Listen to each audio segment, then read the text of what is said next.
3.5 साल बाद इसकी बड़ी तैयारी के साथ चंद्रयान चांद की तरफ कूच कर चुका है। क्या चंद्रयान 3 सफल हो पाएगा? 14 जुलाई 2023 को इसरो ने अपना चंद्रयान 3 लॉन्च कर दिया है। आखिर चंद्रयान मिशन है क्या? क्या एम है चंद्रयान का? और क्या कारण था चंद्रयान 1 और 2 के फेल होने में? इसरो ने अपने पिछले फेलियर से क्या सीखा? तो ये सारी बातें हम इस वीडियो में करने वाले हैं। सबसे पहले बात करते हैं what is Chandrayaan. Indian space research organisation यानी कि इसरो, ये दुनिया की जानी मानी स्पेस एजेंसीज में से एक है। इसरो पहली ऐसी स्पेस एजेंसी है जिसने अपने फर्स्ट अटेम्प्ट में मंगल ग्रह पर सक्सेसफुली लैंड किया था और इसका बजट भी सबसे कम था। ये 5 नवंबर 2013 को लॉन्च करा गया था और इसके ऊपर एक मूवी भी बनी जिसका नाम था मिशन मंगल। तो ऐसे ही इसरो ने चांद पर सेफ लैंडिंग करने की कोशिश करी है कम बजट में। इसरो का एम है चांद के पोलर साउथ रीजन में पहुंचना, वो भी बिल्कुल लो बजट में। तो दोस्तों आप जान के हैरान हो जाएंगे कि इतने कम बजट में कोई और देश यहाँ पर जाने की सोच भी नहीं सकता। इस मिशन का नाम था चंद्रयान। चंद्रयान मिशन इसलिए यूनिक है क्योंकि इसका एम है चांद के उस हिस्से पर पहुंचना जहां आज तक कोई देश नहीं पहुंच पाया, और वो भी इतने कम बजट में। चांद का वो रीजन जहां पर कभी सूरज की लाइट आती ही नहीं है, इस रीजन को कहा जाता है चांद का साउथ पोलर रीजन।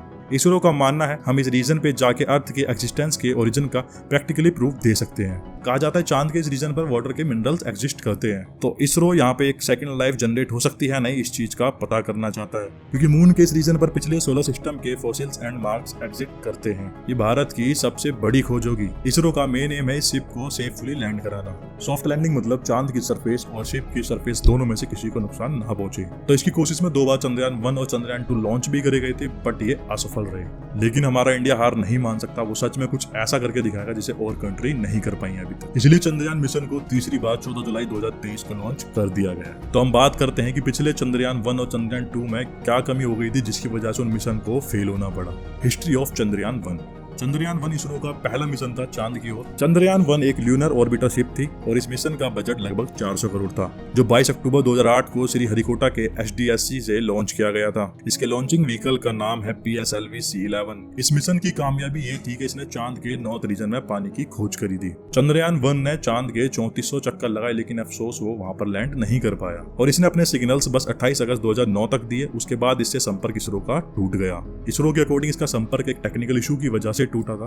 उनका मानना है कि मिशन स्टार ट्रैकर फेलियर और थर्मल सील्डिंग के खराब होने की वजह से फेल हुआ। अब बात करते हैं चंद्रयान 2 की। चंद्रयान 2 ने भी पूरा प्रयास किया इस मिशन को सफल करने में। चंद्रयान 2 22 जुलाई 2019 को लॉन्च किया गया सेम हरिकोटा HDSC से, लेकिन इस बार इसको दूसरे लॉन्चिंग व्हीकल से लॉन्च करा गया जिसका नाम था JSLV Mark 3। ये सक्सेसर था पिछले लॉन्चिंग व्हीकल का जो चंद्रयान 1 के दौरान यूज करा गया। इसरो के इस चंद्रयान 2 को बनाने का बजट था 600 करोड़ रुपए। इसरो इस मिशन की हेल्प से चांद पर 14 एक्सपेरिमेंट्स करना चाहता था। चंद्रयान 1 ने तो चांद पर नॉर्थ पोल में पानी की खोज करी थी, लेकिन इस बार चंद्रयान 2 का एम था चांद की मिट्टी का एनालाइज करना, वो भी साउथ पोल रीजन में। और दूसरा एम ये भी था कि ये चांद पर सॉफ्ट लैंड कर जाए, बट ऐसा ये होने में असफल रहा। इस शिप का नाम था विक्रम लैंडर। वैसे तो सोवियत यूनियन, USA और चाइना चांद पर सॉफ्ट लैंडिंग कर चुके हैं, लेकिन इंडिया एक ऐसा पहला देश होगा जो सबसे कम बजट में सॉफ्ट लैंडिंग कर पाएगा, वो भी साउथ पोलर रीजन में। लेकिन दोस्तों अफसोस ये मिशन भी फेल हुआ। तो इस मिशन के डिस्ट्रॉय होने के बाद में चंद्रयान 3 लॉन्च करा गया 14 जुलाई 2023 को हरिकोटा के HDSC से। चंद्रयान 3 एक फॉलोअप मिशन है चंद्रयान 2 का। इसका लॉन्चिंग व्हीकल का नाम है JSLV Mark 3, जिसे LVM-3 रॉकेट भी कहा जाता है। इस बार इस शिप में ऑर्बिटर नहीं होगा, लेकिन अब आपके मन में आया होगा कि ऑर्बिटर का तो काम होता है कनेक्शन हमारे पास तक पहुंचाना, तो उसके बगैर हमारे से कनेक्शन कैसे होंगे? तो मैं आपको बता दूं कि हमारे चंद्रयान 2 का जो ऑर्बिटर था वो अभी भी हमारे अर्थ के ऑर्बिट में घूम रहा है, तो उसी के मीडियम से कनेक्शन पास करे जाएंगे। तो पिछले चंद्रयान के फेलियर्स की वजह से इस बार इसमें कई सारे न्यू चेंजेस करे गए हैं। लाइक फ्यूल कैपेसिटी इंक्रीज कर दी गई है, लैंडिंग लैग स्ट्रॉन्ग करे गए हैं, सॉफ्टवेयर न्यू यूज करा गया है और भी कई सुधार इस बार किए जा चुके हैं। देखो दोस्तों, मून को लेकर काफी सारी थ्योरीज एग्जिस्ट करती हैं जो साइंटिस्टों ने मून और अर्थ को लेकर बनाई है। उनमें से कुछ इंपॉर्टेंट मून थ्योरीज हैं जो मैं आपको बताता हूँ। जैसे कि पहला है फिजन थ्योरी। इस थ्योरी के मुताबिक चांद अर्थ से स्टक था और अर्थ की स्पीड रोटेशन की वजह से अर्थ से सेपरेट हुआ और उसके ग्रेविटेशन की वजह से अर्थ के ऑर्बिट में घूमने लगा। दूसरी थ्योरी है कैप्चर थ्योरी। इस थ्योरी के अकॉर्डिंग चांद अर्थ से स्टक नहीं था और वो अर्थ के ग्रेविटेशनल फोर्स में आके उसके ऑर्बिट में घूमने लगा। तीसरी थ्योरी है जेंट इम्पैक्ट थ्योरी। इस थ्योरी के अकॉर्डिंग अर्थ एक सेलेस्टियल बॉडी से टकराया और देन वो बाद में सेलेस्टियल बॉडी को हम मून कहने लगे। और इसके बाद है कोएक्सीलरेशन थ्योरी। इस थ्योरी के अकॉर्डिंग ब्लैक होल ही रीजन है पृथ्वी और मून के एग्जिस्ट करने का। तो चंद्रयान का मेन एम ही यही है कि वो इन थ्योरीज को छोड़कर प्रैक्टिकली प्रूव करना चाहता है कि अर्थ और मून की एग्जिस्टेंस कैसे हुई।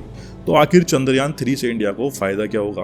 तो जैसे मिशन मंगल ने पूरी दुनिया में इंडिया का नाम रोशन करा था, वैसे ही चंद्रयान के इस मिशन से इंडिया का नाम हिस्ट्री के पन्नों में दर्ज हो जाएगा। क्योंकि मात्र 600 करोड़ रुपए में तो हमारे इंडिया में एक मूवी नहीं बनती, और इतने में हमारे इसरो के साइंटिस्टों ने एक चंद्रयान 3 लॉन्च कर दिया। मैं आशा करता हूँ आपको वीडियो में दी गई इन्फॉर्मेशन पसंद आई होगी। अगर आपको वीडियो अच्छी लगी है तो वीडियो को लाइक करें, अपने फ्रेंड्स के साथ में शेयर करें, और ऐसी इंटरेस्टिंग वीडियोस देखने के लिए हमारे चैनल को सब्सक्राइब करें।